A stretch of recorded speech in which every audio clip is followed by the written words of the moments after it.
আসসালামু আলাইকুম আরহামাতুল্লাহ। সম্মানিত দর্শক, মহিলারা শাড়ি পরে নামাজ পড়তে পারবে কিনা? দর্শক, মহিলাদের সম্পর্কে হাদিসের মধ্যে বলা হয়েছে আল মারআতু আওরাতুন, মেয়েদের পুরোটা শরীরই হলো সতর, ঢেকে রাখা ফরজ। একবারে মাথা থেকে নিয়ে পা পর্যন্ত ঢেকে রাখতে হবে। কোনো পরপুরুষের সামনে চেহারা খোলা রেখেও যাওয়া নিষেধ, সম্পূর্ণ অংশ ঢেকে রাখতে হবে। তবে মহিলারা তারা বিভিন্ন কাজের কারণে যাদের সাথে দেখা দেয়া যায় তাদের সামনে মুখ খোলা রেখে, হাতের তালু পায়ের তালু এগুলো খোলা রেখে বের হতে পারবে। বিভিন্ন প্রয়োজনে কারণে এগুলো খোলা রাখতে হয় কারণবশত, কিন্তু পর পুরুষের সামনে সম্পূর্ণ শরীর, পুরো চেহারা সবকিছু ঢেকে রাখতে হবে।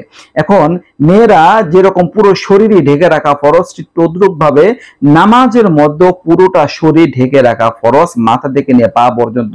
তবে তিনটা অঙ্গ খোলা রাখতে পারবে, যেমন চেহারা নামাজের মধ্যে খোলা রাখতে পারবে, দুই হাতের তালু যে কবজি থেকে নিয়ে এই এতটুকু খোলা রাখতে পারবে নামাজের মধ্যে। এরপরে পায়ের পাতা খোলা রাখতে পারবে, এই তিনটা অংশ খোলা রাখতে পারবে। বাকি সম্পূর্ণ শরীর মেয়েদের নামাজের মধ্যে ঢেকে রাখতে হবে।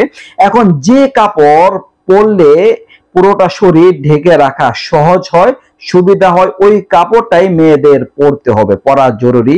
আর এখন কামিজ, মেক্সি এই জাতীয় কাপড় পরলে পুরোটা শরীর ঢেকে রাখা সহজ হয়। এখন শাড়ি যে আছে, শাড়ির বিষয়টা হচ্ছে যে শাড়ি, প্রচলিত যে শাড়ি আছে, শাড়ি পরার দ্বারা যদি অনেক সময় হাত বের হয়ে যায় বা গলা বের হয়ে যায়, বা শাড়ি পরার দ্বারা পেট বের হয়ে যায়, পিঠ বের হয়ে যায়, তাহলে সাথে সাথে নামাজ ভেঙে যাবে, নামাজ নষ্ট হয়ে যাবে।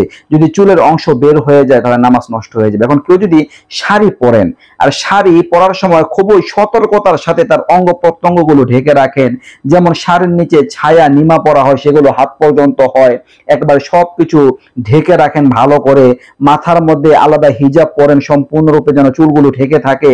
এরপরে তিনি নিচে যে ছায়া পরবেন, বা যদি কোনো পায়জামা পরেন ওইটা যদি একেবারে টাকনু পর্যন্ত হয়, এর মাঝখানে কোনো কিছু বের না হয়, তাহলে শাড়ি পরাতে কোনো সমস্যা নেই।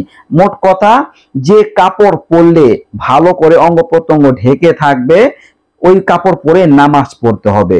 এমন যদি কাপড় পরে যে অঙ্গ প্রত্যঙ্গ বের হয়ে যায় তাহলে সেই কাপড় পরা যাবে না, নামাজ নষ্ট হয়ে যাবে। আশা করি মাসালাটা বুঝতে পারছেন। নিত্য নতুন আরো ভিডিও পেতে সবাই পাশে থাকবে। এ পর্যন্তই। আসসালামু আলাইকুম আ রহমাতুল্লাহ।